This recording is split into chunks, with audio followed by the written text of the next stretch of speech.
اگر تیرا دل اللہ کا گھر بن گیا نا اور تو نے اپنے اعمال کی اصلاح کر لی تو اللہ کے بغیر رہ نہیں پائے گا۔ آج تیری یہ خواہش ہے کہ دنیا ملے، اللہ کے آنے کے بعد تیری یہ خواہش ہوگی کہ دنیا جاتی ہے تو جانے دو، لیکن اللہ تجھے نہیں جانے دوں گا۔ تو بس کرو یار، تھوڑی سی محنت کر لو، تھوڑا سا صبر کر لو۔ یہ جتنی زندگی بچی ہے، ہمیں نہیں پتا کہ کتنی بچی ہے، مہینہ، 2 مہینے، 10 سال، 20 سال دے دو اسے جس نے تمہیں یہ زندگی دی ہے، پھر دیکھنا وہ تمہیں کیا دیتا ہے۔ خوشیاں، راحتیں، سکون، عزت، شہرت، دولت، سب کچھ۔ مرنے کے بعد کوئی محبت ساتھ نہیں جاتی، کوئی دولت ساتھ نہیں جاتی، کسی کے کیے گئے وعدے اور اٹھائی گئی قسمیں ہمیں کوئی فائدہ نہیں دے سکتے۔ مرنے کے بعد ہم اکیلے، ہر طرح سے اکیلے۔ تو دنیا کے حوالے خود کو نہ کرو۔ اللہ رب العزت نے آپ کو دنیا کی ریالٹیز بتائی۔ وَمَا الْحَيَاةُ الدُّنْيَا إِلَّا مَتَاعُ الْغُرُورِ، میرے بندے یہ دنیا کی زندگی دھوکے کے سوا کچھ نہیں ہے۔ جس نے بنائی وہ اسے دھوکا کہہ رہا ہے، تمہارے لیے بنائی اور تم اسی سے دل لگا بیٹھے۔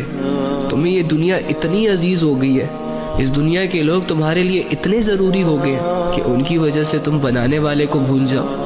بنانے والے کو تو ٹائم نہ دو، لیکن رات بھر دنیا کے لوگوں کے ساتھ مصروف رہو۔ آخرت کو لے کر کوئی پلاننگز نہ ہو ہمارے دل میں، لیکن دنیا کے معاملے میں مہینوں کی پلاننگز کو پہلے سے کر رکھو۔ کتنی بڑی بے وقوفی کی بات ہے۔ آپ ایک مسلمان ہیں، مسلمان سب کچھ کر سکتا ہے لیکن کسی کو دھوکہ نہیں دے سکتا، اپنے آپ کو بھی دھوکہ نہیں دے سکتا، اور شیطان یہی چاہتا ہے۔ غلط سنا ہے آپ نے کہ اللہ جب کسی سے ناراض ہوتا ہے تو سجدے کی توفیق چھین لیتا ہے۔ اللہ ناراض نہیں ہوتا بھائی، اللہ دینے والوں میں سے ہے، لینے والوں میں سے نہیں ہے۔ اگر اللہ صرف کچھ گناہوں کی وجہ سے، کچھ خطاؤں کی وجہ سے انسان سے سجدے کی توفیق چھیننے لگ جائے تو فرشتے ہی رہ جائیں گے پھر اللہ کو سجدہ کرنے کے لیے، کیونکہ عام انسانوں کے لیے تو یہ چیز پاسبل نہیں ہے کہ وہ ویسی اللہ کی عبادت کرے جیسے کہ اللہ ڈیزرو کرتا ہے۔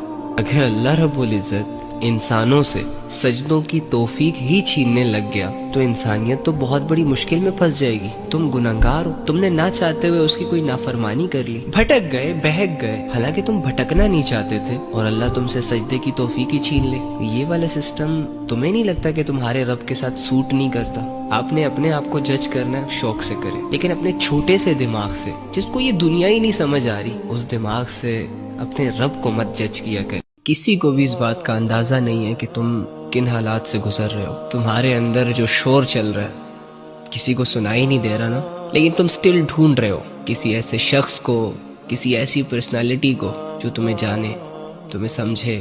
مت ڈھونڈو، نہیں ملے گا کوئی بھی، کیونکہ جو سمجھتا ہے، جسے ہماری قدر ہے، جسے ہماری پرواہ ہے اور جو ہمیں سمجھ رہا ہے، اس ذات کو تو ہم بلا بیٹھے، تو پھر ان مٹی کے پتلوں سے کیا امیدیں لگانا؟ کوئی ہے جو تمہیں سمجھتا ہے، کوئی ہے جو اس شور کو جانتا ہے جو تمہارے اندر چل رہا ہے، کوئی ہے جو تمہیں بنا مطلب کے سننا چاہتا ہے، تمہیں ایک مقام تک پہنچانا چاہتا ہے۔ میں نے اور تم نے اس کی طرف دھیان نہیں دیا۔ اللہ کی جو دوستی ہوتی ہے نا، وہ ہر مطلب سے پاک ہوتی ہے۔ اللہ رب العزت ہم سے بدلے میں کچھ نہیں لیتے کہ ٹھیک ہے تمہارے 100-200 مسئلے میں حل کروں گا، لیکن بدلے میں تمہیں یہ کرنا ہوگا، نہ۔